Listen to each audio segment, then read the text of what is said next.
time to rise and shine. I'm Shelby Barrett, the STONED for the STONED Roadie Show, and it's time to wake and bake with Craig Reed and Griff Martin.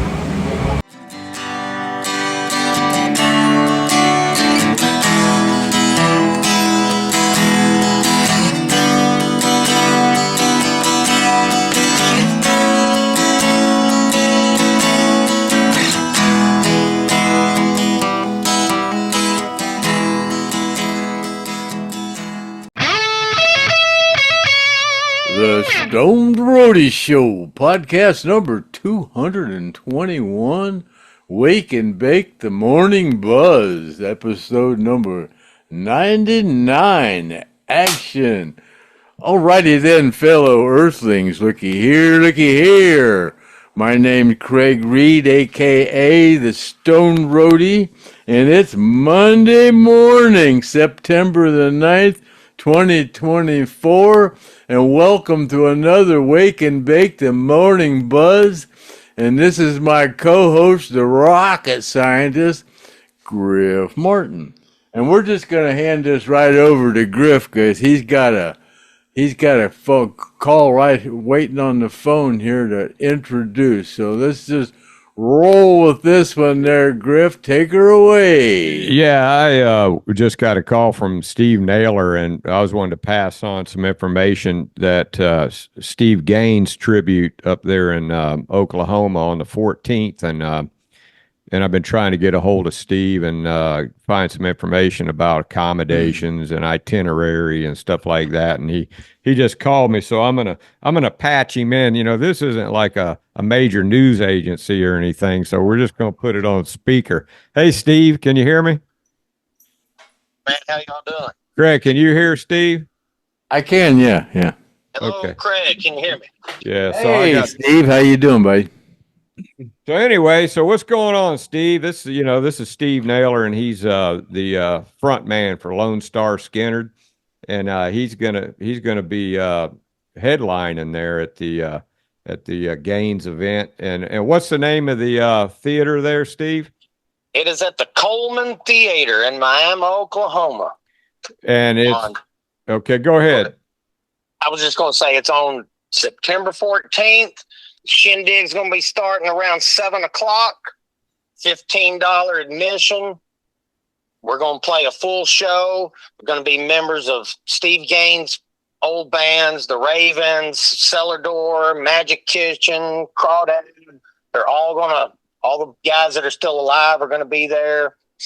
It's going to be a really neat deal. There's going to be an open jam session at the VFW after our show.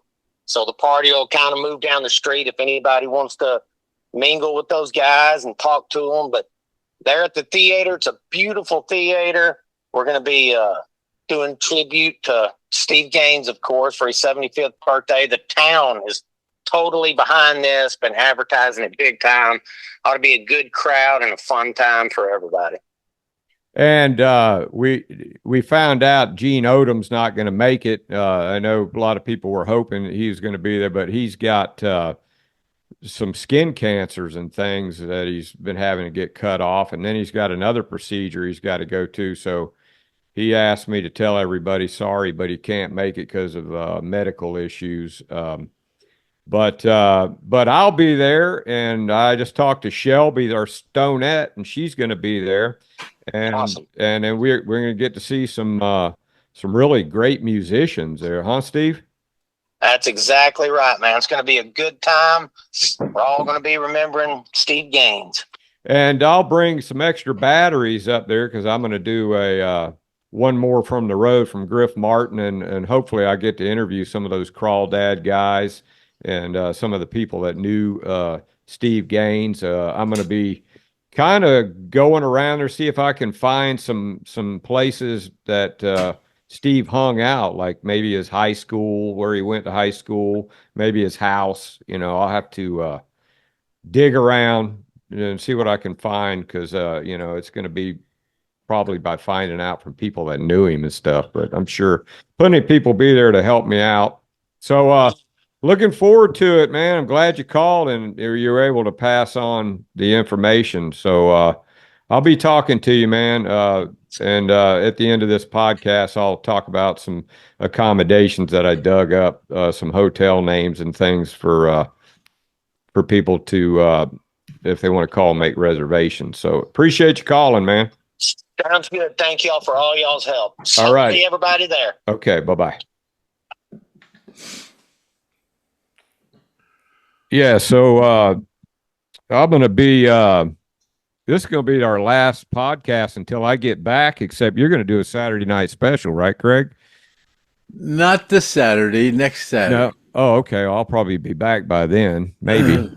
Yeah. So I'm going to be leaving Thursday, so I got some things that I got to do before that we go. So Craig and I are going to take a little vacation until I get back, and so you guys savor this one. It's gonna be a little while before we come back. You can go back and binge watch. And the other thing too is what's great is Craig, while I'm gone, is going to work on sending out those orders to those people that Craig owes packages to. And I think he took some mushrooms the other night and had another dream about that, huh, Craig? Yeah. Yeah. Yeah, I need to get that stuff out. You know that background that I have up right there? That's me, Craig, right there with a Fu Manchu.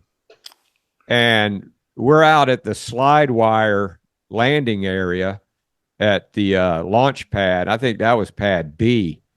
And I used to help train the astronauts escape from the 195-foot level in case there was some kind of a catastrophe or something. And then they would jump in these on the 195-foot level. They'd jump in these slide wire baskets, and they would slide all the way down into these nets down here. And then we would go down. We'd show them how to get in the basket. We'd show them how to get out of the basket. And then that guy right there is John Glenn.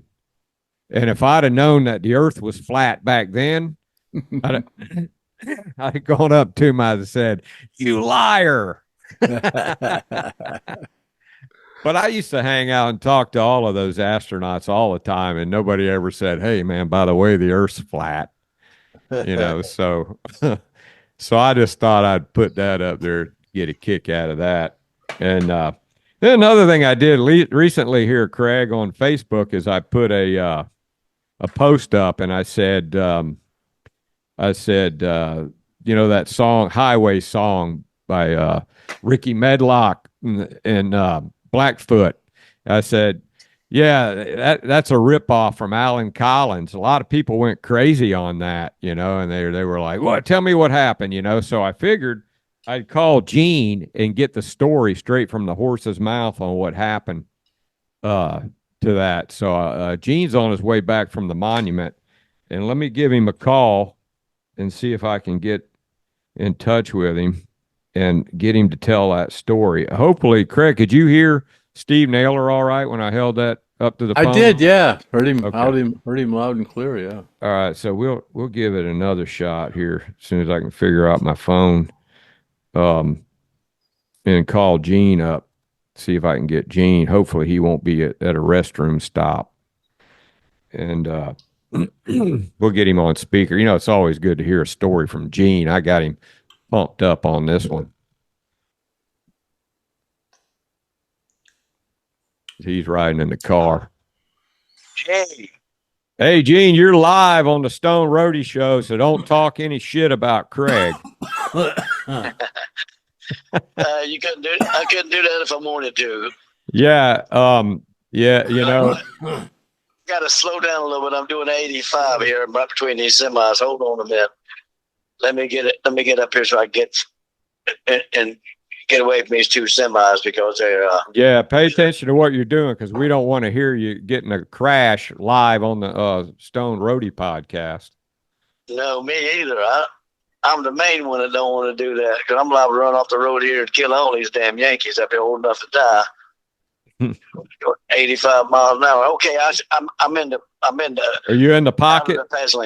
All right. I'm in the pocket. Yeah, I'm good to go. Yeah, so I put a post up on Facebook and I said how Highway song was a ripoff. A lot of people were like, they were going, you know, they were protecting it. Like, I mean, I think it's a great song, you know, and Ricky Medlock. I think it's a great song. I ain't saying it's a bad song, but I remember the story that you told me when Alan first heard that song. So can you tell that story, Gene?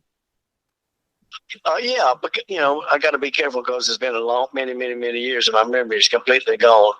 But it was a good song. It was a good music in the song. It was a good song, no doubt about it. I just happened to be at Alan's house, and you know, he's paralyzed, and he spent most of his time sitting in his recliner chair. And he'd call me up about something to come out there and talk with me about something. I was out there, you know, and his radio stereo was on, and the song came on the radio. And after listening to it a few minutes, Alan said, "Man, listen to that crap." And I didn't know what he was talking about. And I said, "What's your man?" He said, "Listen, man." He said, "Listen." And so he, his left hand, he was paralyzed and he could use his arms and hands at that time. And he had his hands folded in his lap. And his left hand, he started doing his fingers, you know, with the radio, with the music. And he did it, you know, 2 or 3 times. And the fourth time that he was moving his fingers back and forth, he said, "That's it. That's 4." And he picked the phone up and called Ken Vickers, the lawyer. Now, this is a quote. He said, "Ken, Ricky Medlock is plagiarizing my song Freebird. Sue Ricky, his record label, and his publishing company because he's plagiarizing my song Freebird. Do it."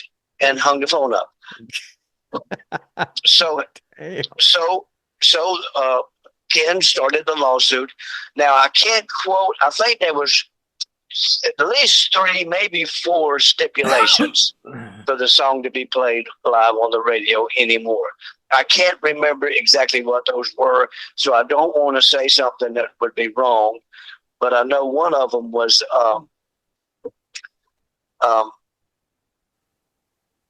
Jesus Christ, I'm worse than that damn Joe Biden.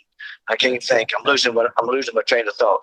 Well, anyway, they settled out of court, and his record label automatically realized that Ricky did plagiarize Freebird because it's easy to tell when you play the same notes of a song 4 consecutive times or more. That's plagiarism. And so they settled out of court, and Alan won the case. And I can't say that Ricky Medlock planned that, but he may have been caught up so much in the song that he didn't realize he had plagiarized Freebird, or he did realize it. I can't say either way. But Alan won the lawsuit, and they settled out of court. And I think the song is still being played on the radio, and it's not a bad song. Yeah, especially if you're a Blackfoot fan, you know what I mean. Yeah, it's actually a great song, and you know, it's not like the normal person wouldn't go, "That's Freebird," you know. I mean, you have to actually know, you know, that, and I mean, any musician would catch it that knows how to play guitar, right? Would catch it. But the average person like me, that's not a musician, I wouldn't catch it. A lot of people wouldn't catch it. And a lot of people wouldn't pay attention. I've heard people tell me that they knew immediately that he was plagiarizing Freebird because they're guitar pickers and they're musicians. I'm not either, you know. And if I hadn't been sitting right there across from Alan Collins in his lounge chair, I wouldn't have knew that Ricky plagiarized it. But Alan Collins sure knew it, buddy. You can believe that. Well, yeah. I mean, especially at the end of the song, it's all those licks that are in there. And that's probably what did it for Alan. When he heard that, he's probably like, "Oh hell, that's getting too close now." Yeah, but, he was doing it with his fingers. He was counting them with his left hand. He was counting. I didn't know what he was doing because he was doing it, you know. And then he said, "Yeah, that's it. That's 4 consecutive times that he did the same notes over and over and over again." You know? But I remember you telling me that while back, and then I just remembered it when I heard that song the other day, and I was telling my buddy Jay, And so I said, well, I'm going to call Gene up and let it come right out of the horse's mouth, because I'd have changed it up. I'd have probably, you know, whenever you catch a fish, it gets bigger. I'd have turned it into something huge. So, yeah, but I think the first time somebody's plagiarized somebody else's music, Yeah, you know, they do it all the time. But if Alan Collins was such a fantastic musician, guitar picker, and he made his own notes, you know, and here's one for you. Are we still live? yeah, we're still live. All right. When they were rehearsing in the studio for the tribute tour, Randall Hall, Alan picked Randall Hall to play his parts. And so Alan called me up one day for me to come over and pick him up in his Iveco and get him in his wheelchair and get him in there and take him over to the studio because he wanted to see what they sounded like. And I pulled up there to Jacobs, and the muffler shop is there, and that's about 150 feet long. Studio was behind that, so that's 200 feet from where we were going to turn at across the street. So there's 19 feet for lane. So that's 200 feet from where we were going to turn at. And I pulled up there in the turn lane to make the turn. And I'm in this big old Iveco, AC on and everything, you know. I'm waiting for the cars to come so I can make my left turn. And Alan said, listen to that shit. And I went, I thought something was wrong with his van. I said, what's something wrong with the van, man? What's going on? He went, listen to that shit. I said, what's wrong with the van? What's wrong, man? What's going on? He went, Gary's playing the wrong notes. I went, what? He said, Gary's playing the wrong notes. Get me over there as fast as you can. Well, you know, I had to wait till the cars come in and turn, and went up, pulled up in the driveway there, you know, and got him up the stairs and got him in the door in the wheelchair, you know, and got him into the studio. I helped build that studio, so I know it was soundproof. And went to the double doors, wooden big double doors. He said, stop. And they're playing, and Ed King turned around. I asked him why, years later, why he turned his back on Alan. He told me later. And Gary said, what's up? Alan said, you're playing the wrong notes. Gary said, bullshit. I wrote that. Alan Collins said, I changed it. You're playing the wrong notes. And Alan said, hit it. So I don't remember what song it was. They started playing, and Alan said, stop. He moved Gary's chording fingers on the guitar. Hit it. Started playing, stop. He moved Alan's fingers another time. Gary's fingers another time. I watched him do that 4 times, and I said, hey, I'm going to go in your office and talk with your dad. So I left Alan in there for a period of time, and he finally called me to get him out of there and take him. So I got him out, take me to the bank. I stopped by the bank, got his ATM card, got him a handful of money, and he took some money and handed me some money. He said, take me home, and you take this money, and you go buy whatever you need to build a ramp for me in front of that studio. I need a ramp. By God, I'm going in there and watch them every day. They're not going out playing my music like that. It's going to be right. So I took him home, went back, built a ramp, and then picked him up the next morning, took him in there, and he was right there showing them people the right notes. And I asked Ed King years later why, when Alan came in, he turned his back on Alan. He said, Gene, I didn't know what to expect from him. He said, you know how he is. And I said, yeah. He said, I just didn't know what to expect. He said, but Alan was right. Gary was playing the wrong notes, but I wasn't the person to tell him. So Ed King didn't say nothing, but Ed King knew that Gary was playing the wrong notes. And Alan showed him the right notes to play and went from there. But that's not taken away from the talent that Gary had. Gary was extremely talented. You know, he's major part of the sound of Lynyrd Skynyrd. But, you know, Alan Collins had the ability to change notes and make notes. Believe me. Did Gary listen to him whenever he showed him? Was he perceptive to it, receptive to it? You damn right he was. Because let me tell you something. I ain't never said this to nobody before. But after Ronnie died, Alan Collins took Ronnie's aura and his position, and Alan Collins became Ronnie Van Zant. Not music-wise, not songwriter, none of that stuff, but businessman. He took over. He took Ronnie's aura, you know. As far as doing the right thing with the band. Right, exactly. Yeah. Doing, not the theory of my way or the highway type thing, but the right way. you know, Right. and I was in the presence of a conversation that they were having after the tribute band took a break, and they did that album. What was it? Ellen made them change. We're going to change the name of the band, and they did. Oh, the year. Lynyrd Skynyrd 1992, Lynyrd Skynyrd 1991. They did an album. I forget what it was, 91, 90. Lynyrd Skynyrd something. And Alan Collins told Gary on the phone when they were trying to negotiate a band name, because I had picked up artwork that said Lynyrd Skynyrd Roman numeral 2. On the phone, Alan tells Gary, "You're going to call yourself Lynyrd Skynyrd 2. You're not Lynyrd Skynyrd without me. You'll never be Lynyrd Skynyrd without me." And then he told me to go buy me something to drink. He had to talk to Gary, and we didn't want me, stand there listening to their conversation. When I come back, they had agreed upon using the name of the year, Lynyrd Skynyrd 90, 91, 92, and then Alan Collins died. And when Alan died, Gary came back to Larkin wanting to change the name. And it was 50-50 that they owned Lynyrd Skynyrd Inc. together, because they had bought Judy out. And so Gary comes back to Larkin and says, "Hey, I want to change my name. I want to call myself Lynyrd Skynyrd." Larkin said, "No, you got a contract signed by my son. You agree to use the name of the year." "Well, I want to call myself Lynyrd Skynyrd." And so Larkin Collins, being a money man, he went, "Okay, well, then I want a bigger piece of the action." I don't know, 5% or whatever it was, but whatever Gary gave Alan's estate made Alan's estate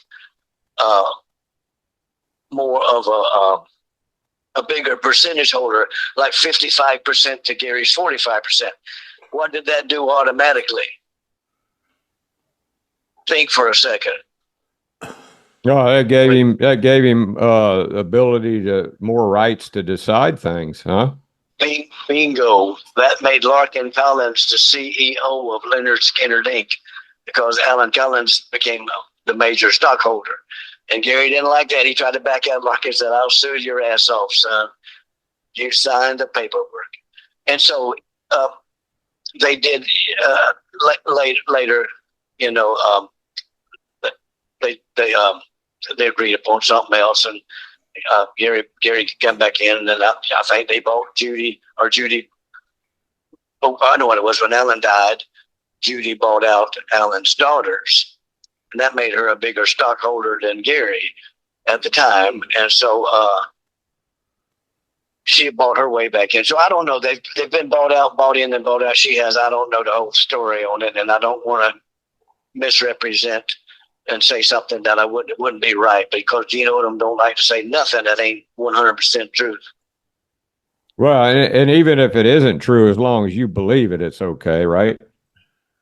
I don't know how many times she got bought in, but Alan Collins became Ronnie's spokesperson after he died, and without Gary, without Alan, Gary couldn't do nothing. Without Gary, they tried it on their own names, and it didn't work out. Washington Band and Alan Collins got paralyzed. Alan Collins Band, that would have been a big success. His album was almost shipped platinum to Alan Collins Band. I was in Larkin's office when they called him after Alan got paralyzed. They said, "We shipped 250,000 to the East Coast, and we're going to ship 500,000 more. That album would have been platinum in 2 weeks, the Alan Collins Band album. But, quote, we can't put no money behind a man in a wheelchair, so we've got to, drop everything." And Larkin understood because he was a businessman. Yeah. Well, people, you don't want to tell too many stories, Gene, because we want people to come do that West Side tour with you. And if you use all the stories up, then Stories. Yeah. Are you on your way back from the monument? Yeah. Went out there, spent Saturday and half a day today. Met a lot of people. One guy came all the way from Italy to visit that monument. Oh, and we talked for about 30 minutes. Yeah, he was a huge Lynyrd Skynyrd fan. And they get a lot of traffic there, huh? Lots of traffic. Oh, lot, especially on the weekend, on well, good, and it was a good, shiny, cool day today, and lots of people, and they were still coming when I left, but I had to come home because I got to get these stitches out of my back. Yeah. And then I tried to get Dwayne to take his pocket knife and dig them out, but he wouldn't do it for me. Yeah, well, you got to be careful. Dwayne shot his own dog, one time. Yeah. Yeah. Well, anyway, I wanted Hey, Gene, I want to ask Gene, what's up with that Ronnie Van Zant Memorial Park? Watch this. It's a rescue. Hang on a second, Craig. I don't think Gene can hear you. It's a rescue unit coming up behind me. I want to make sure I give this guy plenty of room. Hold on a second. I got to pay attention.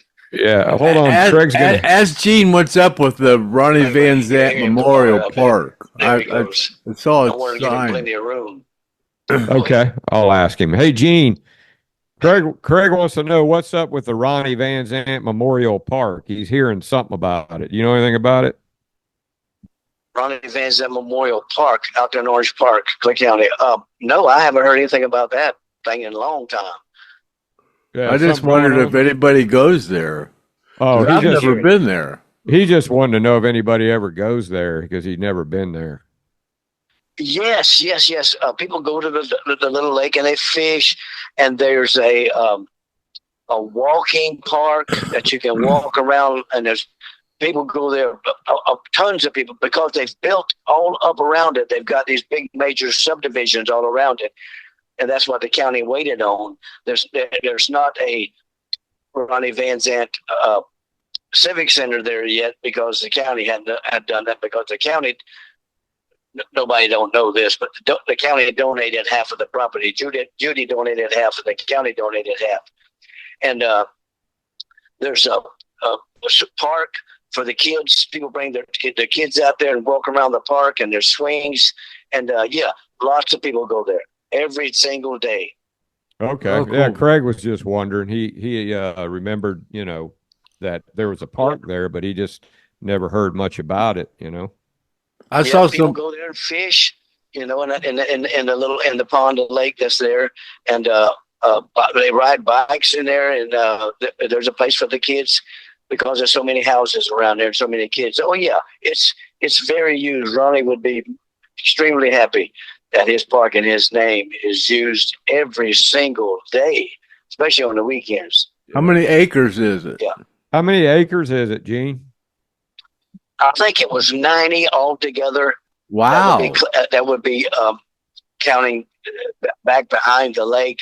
There's a nature trail you can walk around there, but I think it was 90 acres, and Judy donated 35, if I'm right, and the county donated the other 35.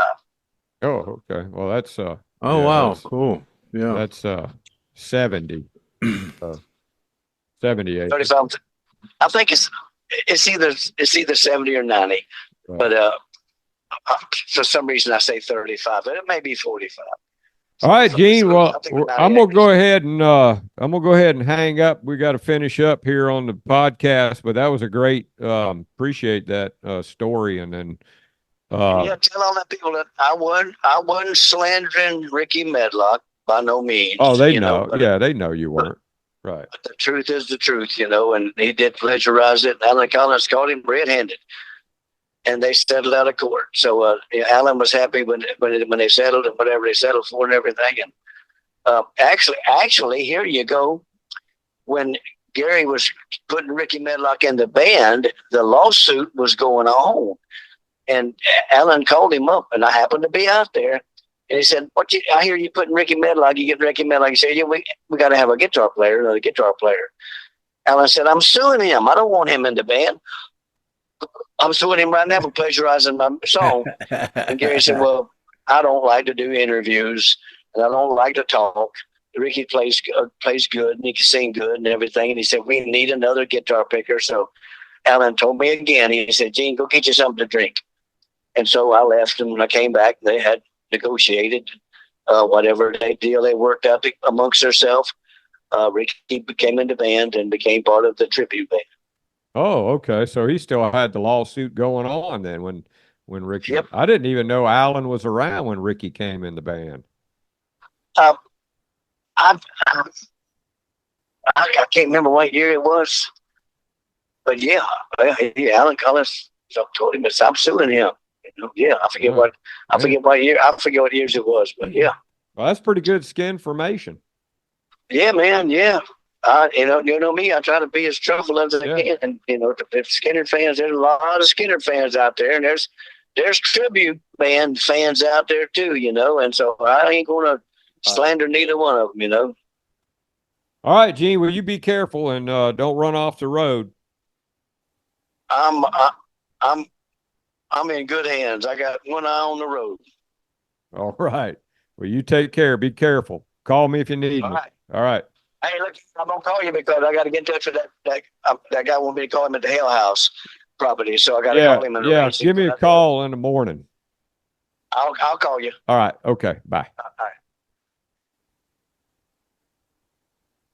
Yeah, there you have it. Gene Odom update. Nice long visit with Gene. I hope everybody could hear it. Could you hear it all right, Craig? Yeah, I could hear him well. Yeah. Yeah, and there's did you say you have some donations or something? No, no donations. Yeah, I was just going to talk a little bit about Ryan King. Did you notice old Ryan King got in a wreck and broke his neck? I did, yeah. As a matter of fact, when you said something a little bit ago, I was going to mention that. Forget what you said. I was going to mention that, and I didn't. Then I wasn't sure I had his last name wrong. I'm right. I knew it was. I thought it was Ryan King, but I didn't want to misspeak. Yeah, he got that disease, which I'm pretty sure is terminal, but it's like it's not like it's going to happen real fast or anything. And then he got in a car wreck, and I saw him. I think he's got a GoFundMe. If anybody out there knows what the information is for the GoFundMe, if you could let me know, and I'll have to put it up on the website on the supportsurvivors.net. And I'm sure Anna Ethington's listening. So Anna, if anybody can email on the website supportsurvivors.net as to any information for the GoFundMe for Ryan King. He's got the tribute band Tuesday's Gone, and he's going through some rough times right now. So a lot of his fans, I'm sure they all know about it, but if you don't know about it, then maybe you can help him out. So there's that. And then we were talking about I'm going up to Steve Naylor, see him up there on the 14th. Anybody want to come out and see that on the 14th? And Craig's, you're not going to be there, right? So no, I'm not going anywhere. Craig's got not going anywhere. I canceled. I was supposed to go somewhere November the 9th, and we canceled that until March. I'm not. Oh, really? Yeah, I'm not. That's a long time from now, man. Yeah. Well, it's Arizona, so I'm gonna go out there in the springtime before it gets real hot. But I ain't going anywhere during the election or anywhere near it. And I'm actually breaking my rule because I wasn't going to go anywhere either. But I think I can sneak up there and back before the grid shutdown happens, maybe. Yeah, we're not really safe. We're not, even if Trump wins, we're not really safe until January. They're gonna do something to put us into war or something. They're gonna do something. They're gonna do something definitely. Ridiculous. And everybody that that's savvy to these freaking globalists are aware that they're not going to take it lightly. I don't even believe the polls, because those liberals they all manufacture all this crap, and they've got the media on their side, and so that's how they steal a lot of votes, is that way. Like my neighbor who's a lawyer. I mean, if you think somebody's a lawyer, they got to have some kind of sense. He's probably the polls are changing drastically, and then they're starting to realize they don't have a snowball's chance in hell. And I guess that debate's going to happen on Tuesday, and once that happens, it's going to fall apart. there ain't no way she can stand up in a debate against Trump. She, gosh, Well, she's a brings cackling nothing. idiot, man. She don't have answers for anything. I saw something J.D. Vance did today, man. They were trying to trip him up, man. He was giving direct, right to the point, Quotes. Yeah. common sense answers. You don't get that kind of stuff from them other people, man. No. They're a joke. Yeah, and that's what I was saying. My neighbor's a lawyer, and I noticed he had a Harris sign out in front of his yard, and I was like, that's a guy who right there, his firm is probably going to kick him out if he doesn't do that. So there's a lot of people that their job depends on it, just like that damn vaccine. They that's the reason I had to retire, because they made it miserable for me because I wouldn't take the damn jab. And so if you don't vote for Harris, if you're not on the Harris team, you might lose your job, allegedly. It's a mess, man. But anyway, yeah, so we covered that. We covered Ryan. We talked about going on the road, and then I'm not gonna be coming back until sometime not this week, next week. So Craig, yeah, you got a little vacation coming up, man. You gonna be all right? Oh yeah. I'm gonna get that stuff out. Yeah, well. And I'm gonna find that tackle box. Oh, really? Yeah, oh, right. Damn. You guys stay tuned. When I come back, all of it's gonna be resolved. Yeah, I'll find the tackle box. Yeah, right, I will. Well, you gotta at least get one or the other, because you can't I let got us come so back much with stuff nothing. to do. My God, I got so many. I'm so far behind. I'm almost ashamed of myself. Almost. Not quite. I tell you what, I've been having to work on everything, lawn mowers and air conditioners and garage doors, and I haven't had a chance to do anything. I didn't even, realize till Saturday that there was a grandparents' day. And I was like, well, I don't think my grandkids know that there's a grandparents' day either, because I didn't get a call from one. I'd be damned if they didn't all call me up and wish me happy grandparents' day. So happy grandparents' day from I guess yesterday. It was grandparents' day, Sunday. So yeah, Greg, you didn't get a call from Tanner? No. Tanner, shame on you. For what? For not calling his grandpappy on grandparents' day. When was that? Yesterday. Oh no. I guess I shouldn't have told you. I just talked to him the other day. Oh. Okay. Well, some people, they don't. Like I said, I didn't know about it. I didn't know. I didn't know there was a grandparent day. Oh God, yeah, I didn't know either. There's a day for everything. But Oh, Wheatley, he called me the other day. He wanted me to. he knows I got ham radios, but I can't talk, because I don't have a license. He was trying to talk me into studying for my ham exam. I'm almost about halfway there as far as knowing all this stuff, but I sent away for my pilot's license for flying the drone. So I started putting things in front of me. I go, wait a minute, you got to send out all this stuff. Yeah, man, you're getting other stuff. Before you take on any more hobby stuff, you got some stuff. I got so much stuff I got to do around here. It ain't even funny. But yeah, I'll get that stuff out. You could probably knock it out in a day if you. Oh yeah, I just gotta put all this stuff out. I'm gonna send out $1,000 to Mark, our Paul Welsh and Leslie, and then that'll kind of round out that portion of it as far as the money, and then we still got money left over for the next. Yeah, that'll give you time to think about getting that for December. Yeah, we can still we'll give away some more money before the end of the year in December, coming up real quick, I guess. Yeah. And I'll send them both $1,000, and then I'll send out all the stickers and send out all the winners, and I'll get her done. Then I'll find the tackle box. It sounds like you're getting motivated now. I see a sparkle in your eye. Well, I found out that those envelopes I was going to use won't work, so I got to get some envelopes. You go to Walmart. That's where I get them. They're like, I'll get them from envelopes. Amazon. I'll just have them delivered. Oh, yeah, you could do that. Yeah. I got a staple. Yeah, because if you go into Walmart, there's a lot of fat people in those Walmarts, man. You ain't gonna be able to handle that.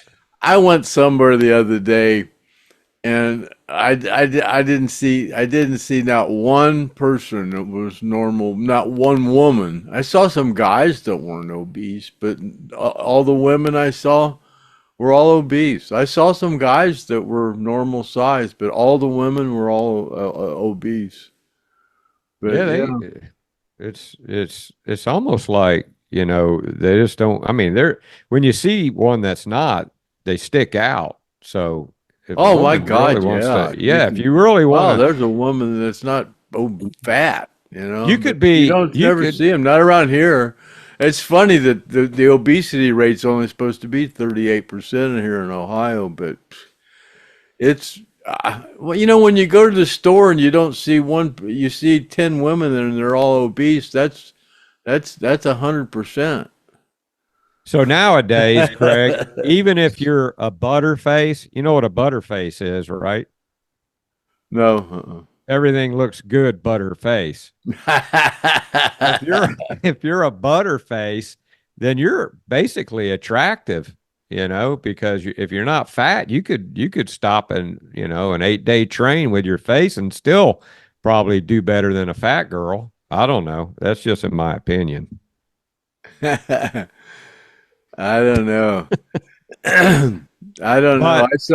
I saw a majorette. The school where LeBron James went to high school. I saw their majorette, their band team and everything. Their majorette was obese. That's ridiculous. I mean, that's just totally ridiculous. Yeah, it's an epidemic. It's what it is. Give me a break. And these women, I see these women on these Facebook pages, and they call themselves hot.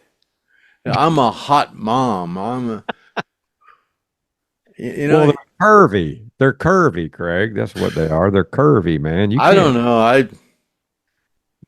Curvy. I think curvy used to be fat. Now curvy's, they're slowly creeping the scale up on us, man. They're trying to normalize it to us because there's a lot of guys out there that, their wives, they can't help it, man. Their wives, I remember, back in the time, you didn't say something about a girl's weight. We're kind of getting away with it now because everybody's starting to notice it, but well, that's why everybody's fat. It became so politically incorrect to talk about it. Everybody just got fat. I'm still old school, man. I'm still there. Pinch an inch, man. If you can pinch an inch, you need to start losing weight. God, just women, you grab handfuls. Now pinch an inch, my ass. My God. Yeah, it used to be pinch an inch. If you could reach down and pinch an inch, you should maybe start, watching your weight. Yeah, but I think, everybody ate good back in the day, but it's just what we're eating is just garbage and it's causing it. I think they've actually figured out how to make people fat, and that's what they're doing. It's got to be that. Oh, why else is it like that? Well, when people have cookouts, and one of the number one or the number two things to make on a cookout are hot dogs.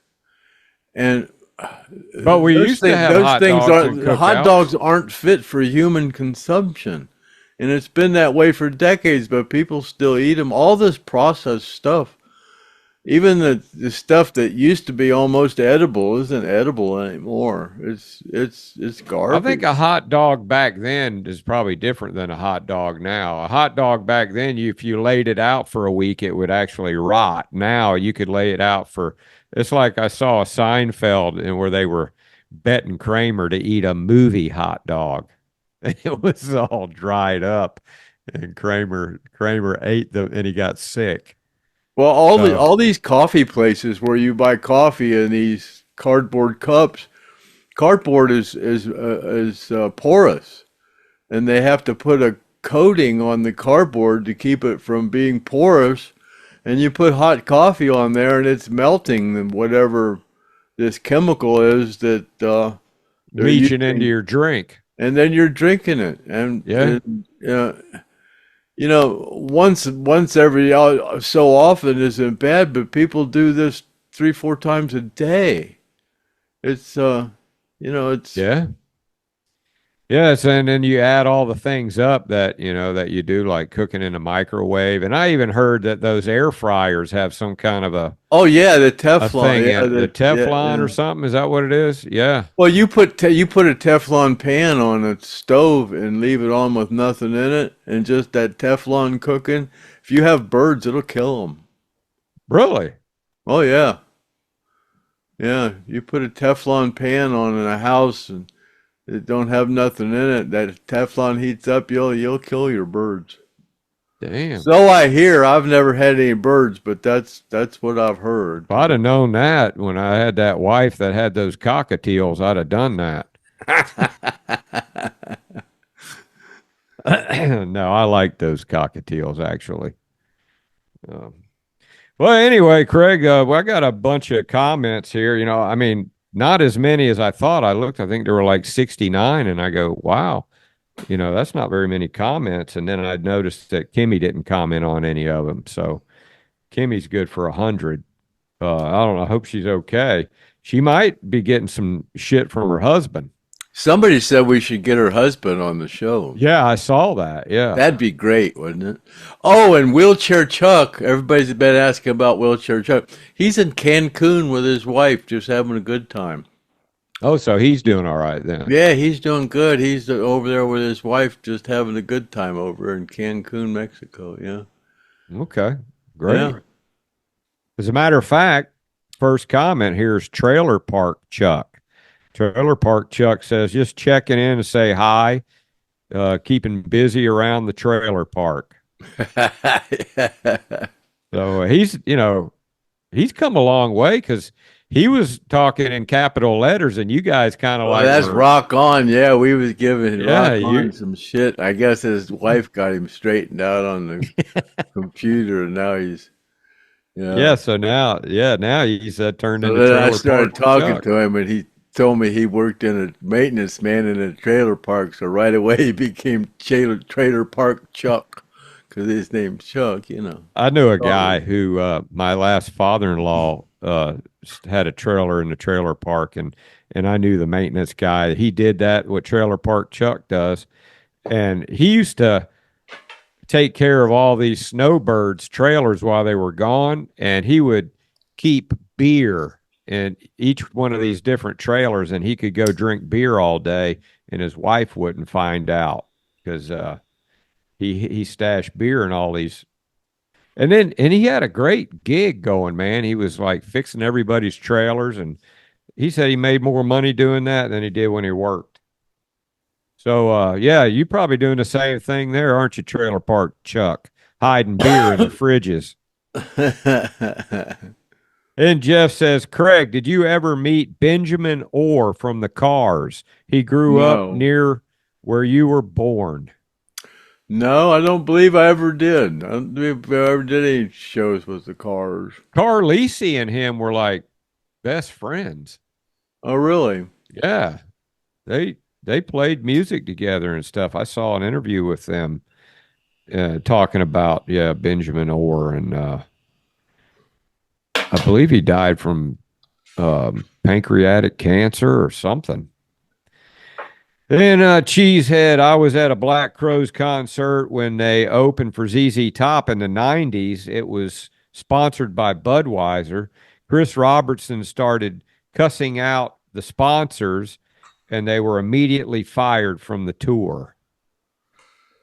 Yeah, I heard they were kind of like some hellraisers, those Black Crows, and they're coming to Jacksonville, and Fortune Child, Kevin Elson backs Fortune Child, and they're opening up for Black Crows, and I'm hoping to be able to go to that. I'm going to have to take a look at those tickets. Are a little pricey, man.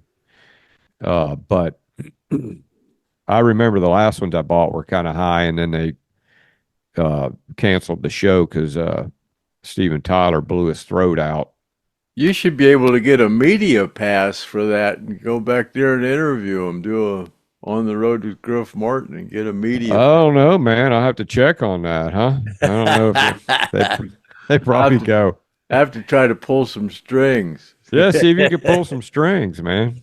Yeah. You can't even get in to see Lynyrd Skynyrd. Well, I was just going to say, I can normally get into any show anywhere in the world unless it's Lynyrd Skynyrd. Tell them that you're sending your man, your interview man down for. I ain't never had a problem getting in a show anywhere. I just show up and get in. Yeah. Yeah. I have for 50 years. Well, I mean, did you pee on those guys in the tour bus? You didn't pee on those guys. That gets you locked out of a lot of stuff. I didn't pee on anybody. I just peed on the rug. Okay. Cake Girl, Carol the Cake Girl. Craig, in working with all the bands you worked with over the years, who had the most dedicated work ethic? Oh, bands? Yeah, bands. Dedicated work ethics. I'd say Skynyrd. Yeah. Skynyrd, yeah. Yeah. I mean, more so than Journey or Marshall Tucker. Well, as far as keeping it together on the road, it would be Journey. Oh, yeah? Their drug policy and everything was pretty strict on the road. But for the band, I only smoked weed with Journey, though, so that was totally... Oh, really? So, yeah, that's your barometer. Whatever you did, then that's, like... Well, those guys, as far as cocaine, yeah, Journey was... there wasn't a lot of cocaine going around in Journey. It was, if there was, it was hidden. But, yeah, as far as on the road, Journey was the most together on the road. But, okay. At home, Skynyrd was... more dedicated toward getting it done, whatever needed done. Ronnie was, anyways. So on the road, it would be Journey, and then at practice at the main hub, it was Skynyrd. Okay, there you go, Cake Girl. There's a answer for you. And then Jeff wants to ask you, Craig, did Alan ever confide in you and say, Craig, why do you think all this bad shit's happening to me? Oh, my God, yeah. He did? Oh, my God, yeah. Yeah. Oh, yeah, man. Yeah. So he would just go, damn, man. Craig, man. No, God, yeah. During when we were all coked out and driving down to Miami and Atlanta and all that stuff, yeah, he got pretty personal. Yeah? Yeah. Well, I know Steve Reynolds said he was around him, and that one time Steve Reynolds said, pull over. And he pulled over at the graveyard, and Alan got out and ran over there and threw himself on top of his wife's grave and started crying. Yeah. Yeah, he said he was just over there bawling like a baby on top of her grave. Yeah. That's correct. If anybody ever gets a chance to go see part 1 and 2 of Steve Reynolds, just go look through our podcast, and it's the highest viewed as far as a part one, part two. Steve Reynolds is really, I think it's one of the most informative of our podcasts because he was very Steve close spent a to lot of Alan. time with Alan. After Yeah. I left in '92, Steve spent a lot of time with Alan. Yeah, and 'Cause Alan didn't have anybody else. Everybody was gone. Yeah. and I couldn't tell you which one, what And podcast number. I introduced Steve to Alan. That's how they. Yeah, that's right. Yeah, and you were in you were in Ronnie's Jeep or something, weren't you? You came pulling up to Steve the was storage. Steve was in a band with some other friends of mine. Billy, God, what's his last name? Fender. Fender, yeah, Billy Fender was in that band, yeah. Yeah, And Steve was the drummer, and yeah, and I took Alan up there, and yeah. then you brought him back over to the studio and introduced him, or you brought him to his house or something. God, yeah, I don't remember. I think I stopped up there with Alan or something. I think they didn't believe me, so I said, "Come on, Alan, let's stop by this band's rehearsal studio." And we went there, and they about shit their pants. I think that's how it happened. Yeah, it's in the story. Steve Reynolds told a story in that part one, and I think part one is when he told that story, and then part two we go out to the Hell House property down Peters Creek in Steve's boat, and pull right up on the dock. And and by the way, they in 3 weeks they start building on the Hell House property. 3 weeks. And Gene and I are supposed to go to Jacksonville, and the guy that owns that property, he's got some pieces of the dock there, and he wants to make some donations to the monument, and he wants to donate some to the Stone Roadie show for auction. So we're going to figure out how to do that. I don't know if I'm going to be able to make it this week. I'm going to have to tell Gene I might have to do it next week because I'm real busy. So I'm going to call him. That's why he wanted me to call him. But anyway, yeah. So let's move right along here. Patricia Lynn, I don't know. Patricia Lynn, are you a flight attendant or what are you? She says, I download your show and often watch while flying.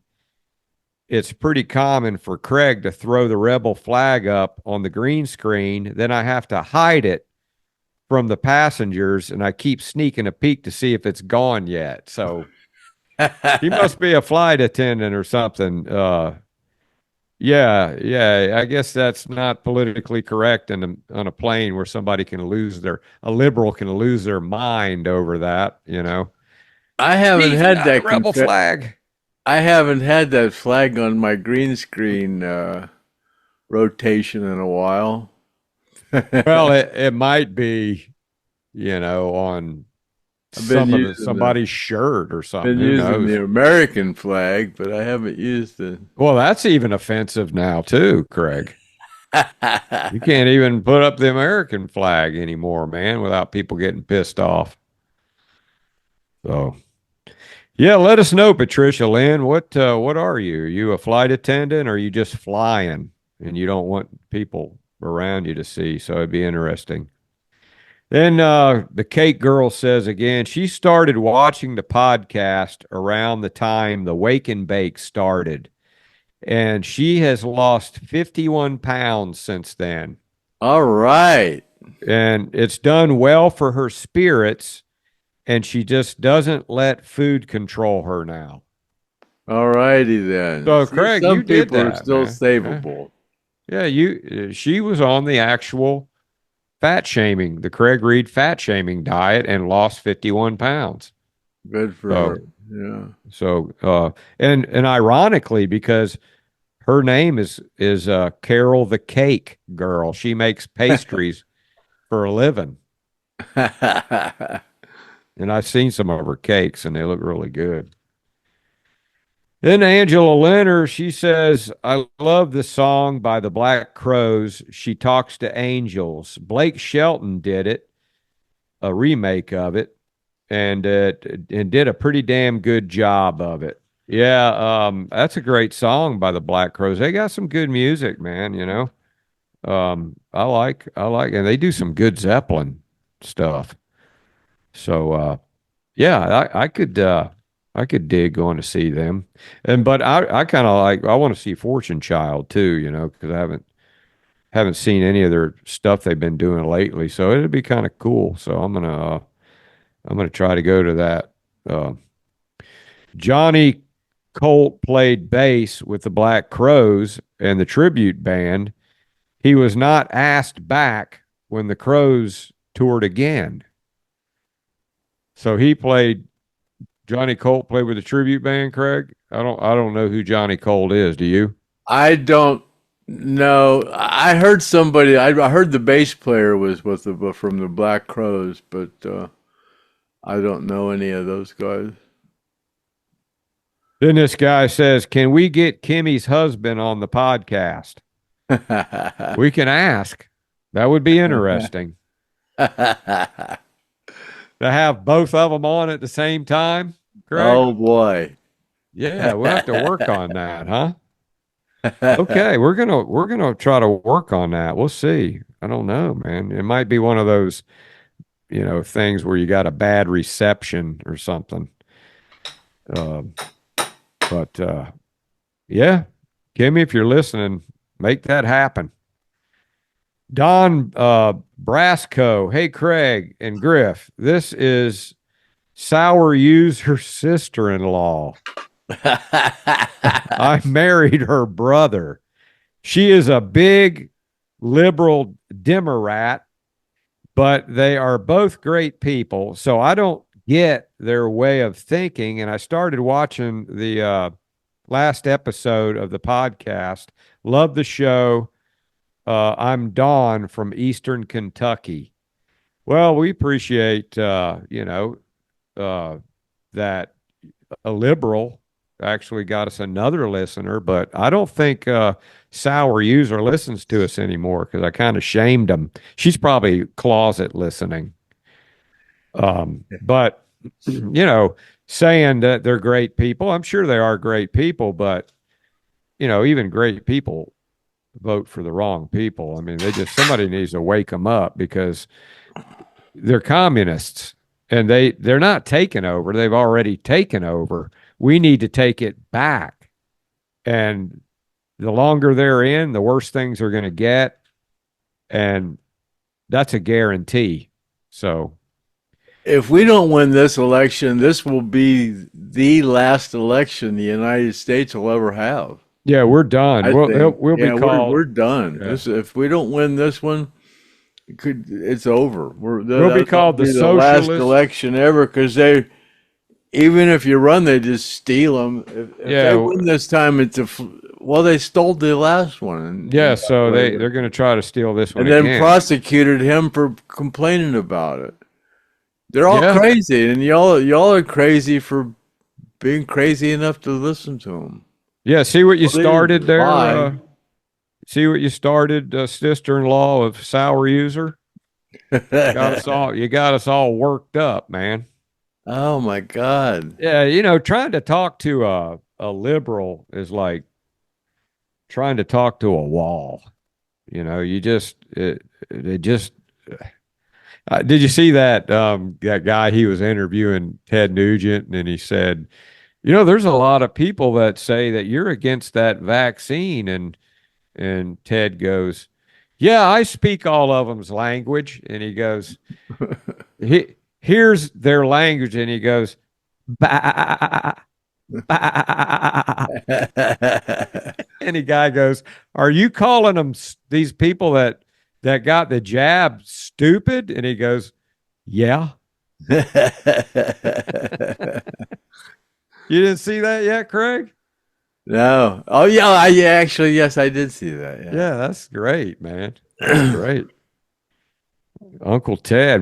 I'd love to somehow get Uncle Ted on, even if it was for 5 minutes, just for 5 minutes. Yeah. So if anybody can figure out how to get him, because, Craig don't want to call him. Craig's got his number, but he don't want to call him and bug him.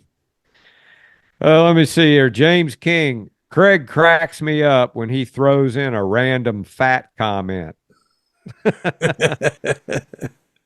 Like, yeah, we'll be talking about something that doesn't have anything to do with fat, and Craig will go, that reminds me of that fat girl down there at the grocery store. Y'all people on Facebook, if you ever notice that my first thing in the morning, I always come up with some kind of a fat comment. And I lay there, I'll wake up and I'll lay there in bed until I think of something. Post it. That's what gets me up. That's a good one. I'll post that. And it used to be these girls would argue with him, and they get on there and they go, "You're an asshole," and now they've already given up. They don't attack him anymore. They go, okay. They know the more that they try to counter me, the worse it'll get. So they just they don't they don't even argue with you anymore. They I used to enjoy it, the arguing. Well, they can't win an argument with me. If you got any common sense at all, it tells you that being fat or obese or any of that isn't using common sense. And I don't know if you're still eating all this stuff that they got stuff that's not fit for human consumption. And if you just read the labels, you'll figure it out. But people don't even care. But Craig, did you know that if you have a bad thyroid, you could not eat for a year and you won't lose any weight? Right? God almighty. That's what they say. Man, I got a bad thyroid. Well, I guarantee if you got a bad thyroid after 3 weeks of not eating, somebody's going to look at you and go, "You're losing weight." Well, in my opinion, it doesn't matter what happens in this election, who wins or loses. There's going to be a serious financial transition, and there's going to be a slowdown in food and grocery stores and stuff. And they're telling everybody to stock up, but you better stock up on some good healthy stuff. Don't just stock up on bread or just pasta and all that bullshit. It's just filling. You need stuff that's actually healthy. Start trying to learn how to be more healthy. People just eat stuff for filler. I saw some woman the other day that said she was all upset, and she went into some place and I got a whole box full of biscuits, and she said she was just going to sit there in the parking lot and eat that whole box full of biscuits. Yeah. Sometimes I have to admit, sometimes I'll eat a whole damn box of something too. Sometimes, but I don't do it very often. Best thing is keep it out of the house. See here, Gonzo says, "I think I get it where Kimmy's husband is coming from." Yeah. Remember, she said on the last one that she was talking to some guy and her husband goes, "Take that hoe with you." Laura Johnson, "I'm a Republican, by the way, and we women are not all bad." Oh, yeah, you are. Some of them aren't as bad as some of them are. No, there's still some good ones out there, but they all look alike except for the liberals. Yeah. You can't tell, man. If you go up to some girl and go, you don't want to ask her what's her sign. You want to go, "Hey, are you a freaking Democrat?" Because it's game over, if you're a single person and you're wanting to date some girl or something, you go up to them and they find out they're a liberal, that's 75% of the population of the women. So there you go. Then the other 20 are all fat. So that leaves 5%. First thing I think of when I see a fat person is that they don't have a very a good opinion of themselves. They don't have much self-esteem, or they wouldn't be fat. I don't know if you can counter that thought. I'd like to hear the. I got brain damage, so I'm constantly trying to figure out why. I was morbidly obese, and I went, whoa, this is not good. And I was, even with brain damage, I was smart enough to figure out, that wasn't very smart. But these people are claimed to be geniuses, and they walk around, they're 100 pounds overweight. And it's just like, I don't know. All you got to do is go get a couple bags of concrete and throw one on each shoulder. And then there's how those people are carrying that all around with them. Well, it's easy to do. I mean, it's easy to do. I didn't realize that I was that fat until I saw a picture of myself when I was obese like that. I went, whoa, is that what I look like? And I didn't really see it. And once I saw it, I went, man, I got to stop. But people see it and they say, man, I got to lose some weight, but they can't do it. I don't know. I don't understand why. I don't know. They're supposed to. And I was kidding about the thyroid because, there are people that have a bad thyroid and it does make it hard for them to lose weight. And, but it tickles me though, because they act like that, you can't lose weight with a bad thyroid, but you can, and your thyroid will get better. But I'm not a doctor, so I just saw where that Ozempic is becoming real popular. But you get, once you start using that stuff, you got to continue to keep using. Yeah, you're hooked on it. But now somebody's figured out how to counterfeit that stuff, and they're just filling those injection things up with garbage, and people are just shooting their stuff up with poison. It's really? Yeah, there's some kind of code on them. They've cracked the code, and they're making I don't know, bootleg Ozempic. Making bootleg Ozempic. Yeah, Well, the scary thing is that those people, when they get real thin, and then when the grid shuts down and they don't have anything to eat, they're going to come try to eat all the people that weren't on it.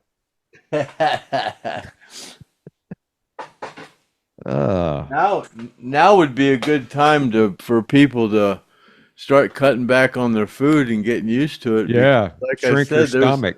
There's going to be a food shortage, and you either try to learn how to eat properly now, or face the fact when it hits the fan. And you can get there's going to be a lot of obese people running around addicted to food, and it's not going to be good, man. It's you get people that are starving to death and they act crazy. You can get a can. Most people are already mentally ill. You take away their food, and it's hard to tell what they'll do. Craig, you can get a can of sardines at Aldi's for 99 cents. That's a meal. I heard there's a lot of parasites inside sardines now. Oh, really? Now you just killed my whole stock. Yeah, that's what I saw a thing the other day. They were well, I'll take some ivermectin with it. Sardines, and they were, looking inside of them. There's a lot of parasites and shit now, man. People are supposed to take stuff for the parasites that are in you. I eat a lot of black walnuts. Black walnuts kill them parasites. Oh, really? Yeah, I eat a lot of black walnuts. I'll just have to crush some sardines and black walnuts together. Yeah, the people. Well, it only makes sense that all that stuff that you're eating's got there's microscopic parasites in everything you eat. You almost can't avoid it, but those things are inside of you. A lot of worms and stuff, man. And you got to get rid of that stuff. But there's a great awakening. There's a lot of there's a lot of information being thrown out there that didn't used to be out there, but you got to open yourself up to accepting it. I guess the Earth has started transmitting a different frequency than it used to, and it's supposed to be a more a frequency that opens your mind up a little bit or something. I don't know. I don't understand all Yeah, there's a lot of people there's people that believe that things are going to get better, and then there's people that believe things are going to get worse.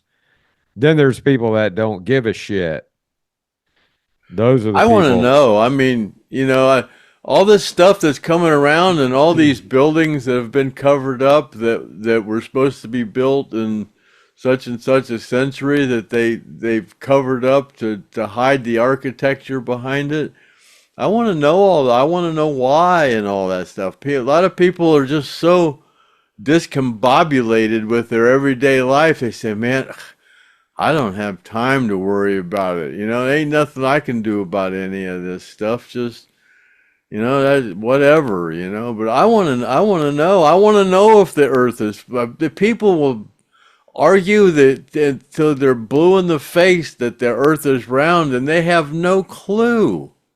Just like I have no clue whether the earth is really flat. I mean, I don't know if it's flat or round. There's a good argument on both sides, but these people that have been brainwashed that it's round just won't even look at the other side. Well, those astronauts right there know. They're just not telling us. I don't know why they won't know, but nobody has ever flown over the South Pole. That's not a good indication that that the Earth is round.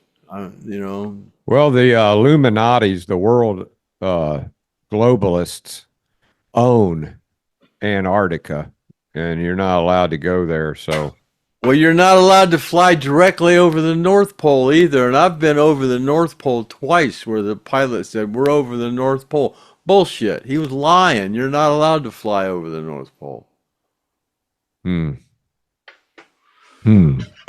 It's okay. Reverend Randall says some bands like to not let anyone use their stuff and remained neutral politically, I guess. Smart move in my book. And sometimes the label won't let them. Yeah, you lose money off of the stupid liberals if you go around acting like, you're a Trump fan. So it could hurt your business. So sometimes it is, but I can't do it, man. I gotta pick a side, and it's a war now. It's a war. So you got to pick a side and stand your ground, man. You can't be sucking up and not. I mean, if I had a song and Trump said, "Hey, can I use that song for free?" I'd say, "Hell yeah." I would say, "Yeah, you can use the Stone Roadie. Welcome to the Stone Roadie podcast song anytime you want." Well, while we're talking about that, I've had a lot of people tell me, man, they can't believe that Skynyrd is on that list that won't let them use Mr. T use their music. And they're going, man, Red, White, and Blue is a really patriotic song, and it's a Republican song. It's not a Democrat song. Yeah. That's a patriotic song, and that song would be really receptive. They think, and I do too. I think that would be a good song for them to play. I mean, I'm sure Kid Rock or Ted Nugent or I don't see them on this list. I mean, and they're supposed to be good friends with Kid Rock, but I don't see Kid Rock's name on that anti-Trump list. And no.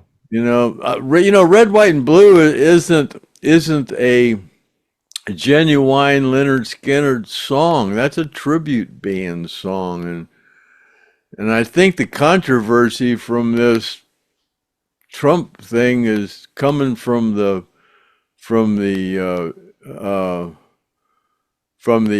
what is it, the The owner? the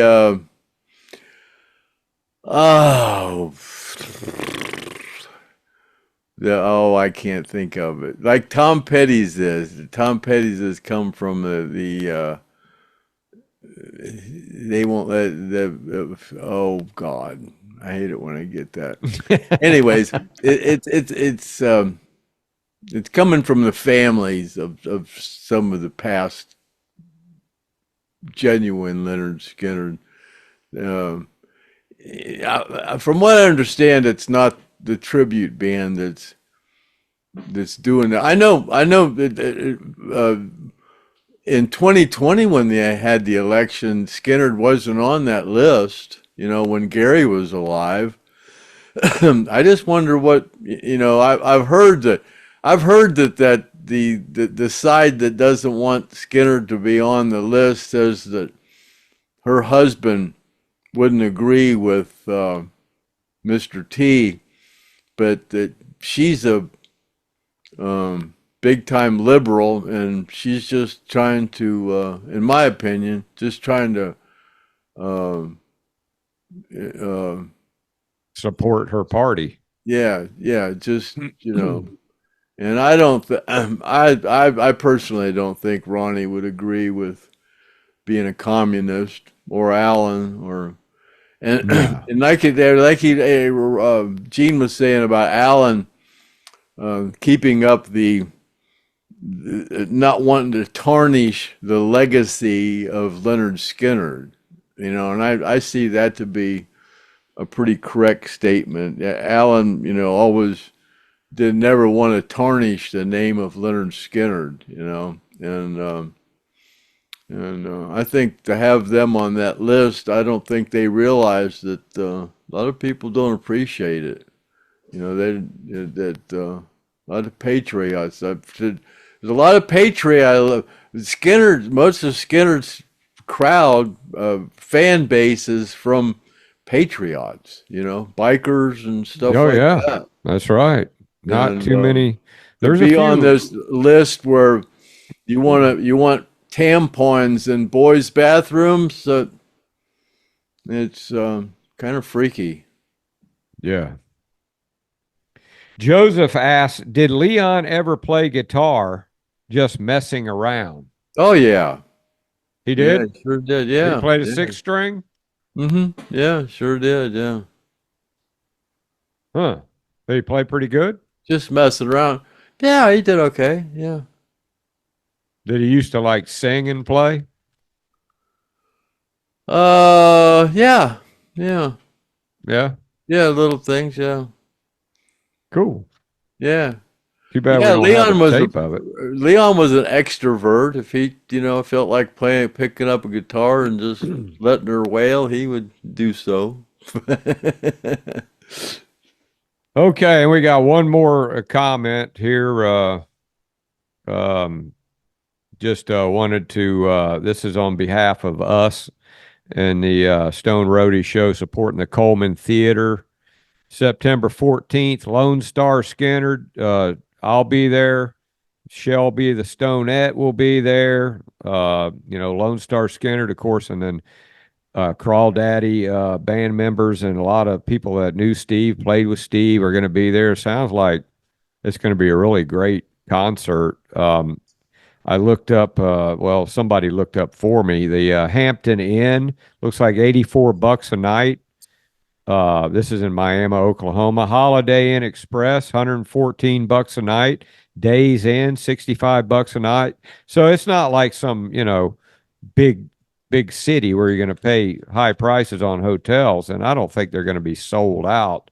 Plenty of hotels there. So you guys plan on going up there to 14th and checking that show out. And if you can't make it, I'm sure I'll have plenty of footage. I'm not going to record the whole thing like I normally do, though. I'll just do some highlights. And when I get back, we'll do one more from the road from Griff Martin, and we'll have a good pot. Maybe we'll probably have to part it up in several parts. So So that's it, Craig. We're done. That's pretty long podcast there on a Monday morning drive into work. All right, yeah, I had a girl this morning that contacted me, and I friended her on my. I'm having to be pretty particular who I friend anymore on FakeBook because I'm almost to my 500 mark. So I'm I friended 5,000. somebody, a girl today, and she thanked me for friending her, and she said she discovered me on the Gene's movie. Lynyrd Skynyrd, I'll never forget you. I guess that's the one it was, and she said she liked my performance on that podcast, and I asked her if she's ever watched the Stone Roadie show, and she goes, no, she'd never heard of it. So I might have to somehow link the Stone Roadie show up to Lynyrd Skynyrd, I'll never forget you. So when people watch that they'll Yeah. meander right over to the Yeah, Stone Gene's Roadie got show. the right, so it's not like we'd be stepping on anybody. Yeah, it's just I guess you can connect the two. I might have to when I do that. I might have to see if I can connect this one to that because I guess a lot of people see us on there and or see me on there, and then they don't know that we do a podcast. So yeah, so that's a closing thought. So that'll be podcast number 221 of the Stone Roadie Show, and this has been Craig Reed, aka the Stone Roadie, also known as the world's most famous roadie since the dawn of time, and the dinosaurs roamed this flat earth. And with me today was my co-host, the rocket scientist again, Mr. Griff Martin, and see you later, alligator, at the Wild Crocodile, and we're out of here. Cut.